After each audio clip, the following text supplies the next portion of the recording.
What we are doing today is actually oral examination. We're focusing a bit more on oral examination, but actually we don't usually do oral. Usually, in terms of oral, I think at most we'll just do it maybe 4 times a year. Okay, generally it's close to your exam period. Okay, generally it's close to your exam period. Will we go through oral? Okay, it just so happened that we actually when we plan our scheme of work, when we plan our lesson plans and lesson objectives, we decided to do oral after your WA, your mid-year WA. Okay, the reason is because I think it's it's most feasible this way, because prior to this, I think we probably want to go through a bit more on compo as well as compre, because most of you, I suppose, at mid-year, you are not tested on oral exam, right? Usually mid-year, you'll either be tested on your compre or compo, either paper 1 or paper 2. Okay, so that's one of the reasons why we actually put oral after your WA, your mid-year WA. Okay, so today we will be focusing on pronunciation and enunciation. I think for those of you who are new, I just want to highlight a bit on the new syllabus. Okay, I'm not sure if you're aware of that. Your teacher might have told you, but maybe I'll just want to highlight a bit that the O-level oral has changed. Okay, I think I've spoken about that last week with Lavon and Haresh. Okay, so how has it been changed? I think a lot of you might think that it's still reading aloud, but it's actually not. Okay, let me just quickly show you. I won't spend too much time on it, just to highlight, okay? Because I think first things first, you need to know what you are tested on, right? So in terms of oral communication, in the past, it used to be 10 marks for reading aloud, 20 marks for spoken interaction. Okay, but it has since been changed, because I think the Singapore Examinations Board realized that at the age of 16 and 17, by then you should be able to read aloud quite well already. So they don't see the need to conduct an assessment for that. Okay, so but instead they realized that, okay, maybe we should get the students, the candidates, to plan and deliver a response. Okay, so you'll be given a video clip to watch. Usually it will not take more than 1 minute. And then after that, you'll be given a prompt and you're expected to plan a response based on the prompt. Okay, so that will make up 15 marks out of 30 of your oral communication portion. Yes, Haresh, you have a question? What do you mean by prompt? Prompt means like they have a question, like, what do you think, or maybe, do you think that family is important, for example? Okay, so that will be a prompt and you have to plan. Now, some other things that you might just want to consider is that when the moment you see the video, the moment you watch the video, okay, you might also want to brainstorm on what are some possible topics that might stem from that. Usually the questions that comes, the prompts that are given to you at the spoken interaction portion are usually related to the video. Okay, so you have 10 minutes preparation time in total. So 10 minutes is allocated to the real examination. Another 10 minutes is for your preparation. You should have more than enough time to prepare.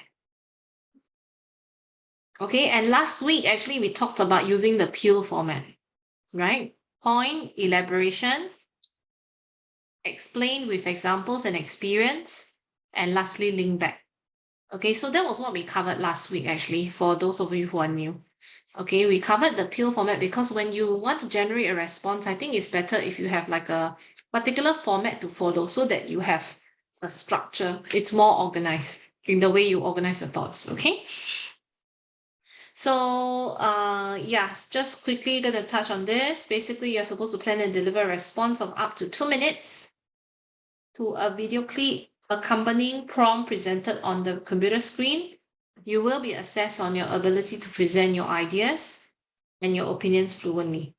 Okay, and then the last part, of course, is quite the usual one. It's similar to your PSLE oral as well. You're supposed to be able to engage in a conversation with your examiner.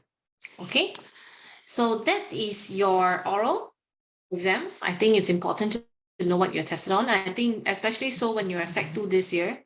I'm pretty sure at the probably sometime in term 3, which is after your June holidays, I think they will test you on oral actually.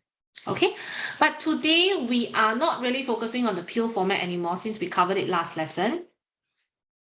We will focus more on pronunciation and enunciation. So you must be thinking, why are we still learning about pronunciation?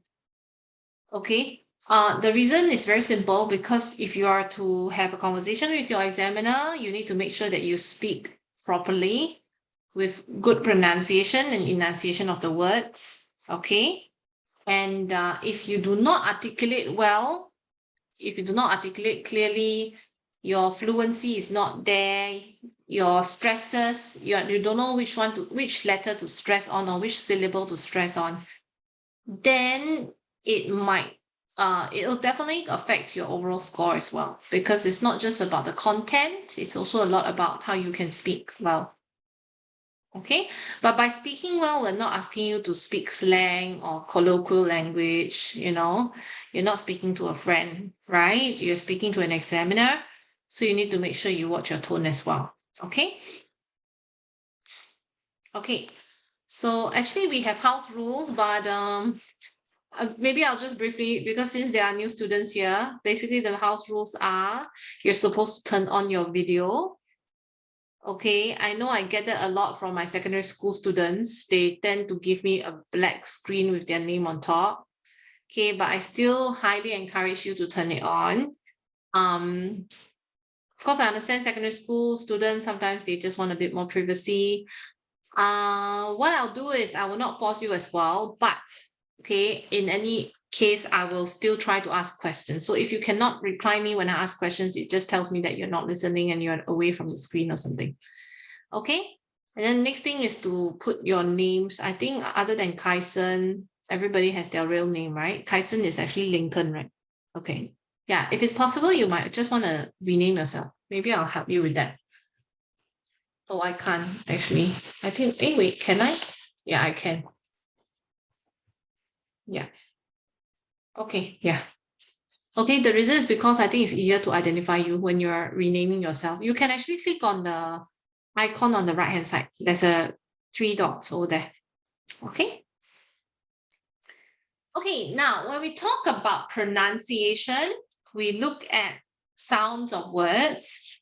There are consonant sounds, there are also vowel sounds. Okay, so like for example, consonant sounds like 3, number 3, and tree. So the 3 and 3, the sound and t sound. So there is a difference between the t sound and the th sound. Okay, so in this case, yeah, so basically this one I think I won't go through much.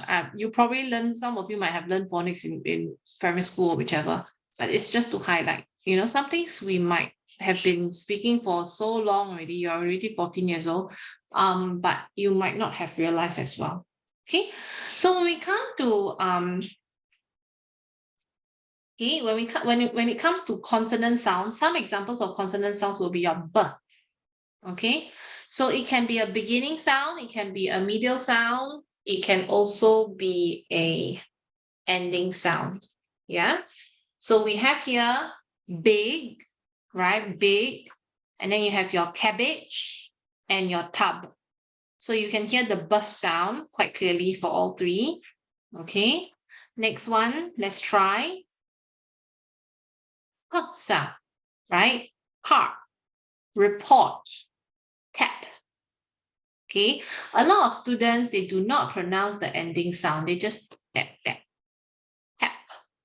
There is actually a, okay. So when you pronounce certain words, you have to emphasize on all these sounds as well.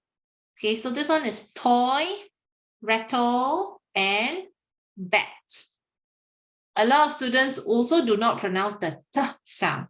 They will say bat, bat.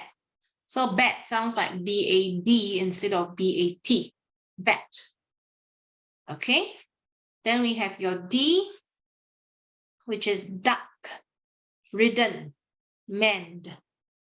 Okay, then your K sound sometimes is represented by the letter C.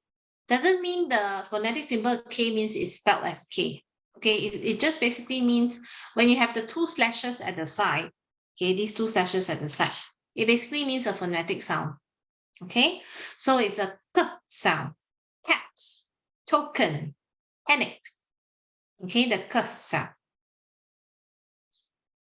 So now, okay, just now we were talking about consonant sound, right? So now we're going to move on to vowel sound. So vowel sound, some of them are really close and sometimes you get confused. Like for example, your ship and your she. One is a long vowel, one is a short vowel. Yes, please. If you need to go toilet, please go ahead. Okay. So in this case, this is a long E sound for she. Okay, she. And then of course you have your short E sound, which is ship. Okay, so you need to be very mindful. I think a lot of times we pronounce both the same, sheep and sheep. Okay, or ship and ship. So just have to be mindful. Yeah. So now, in terms of short vowels like, for example, F.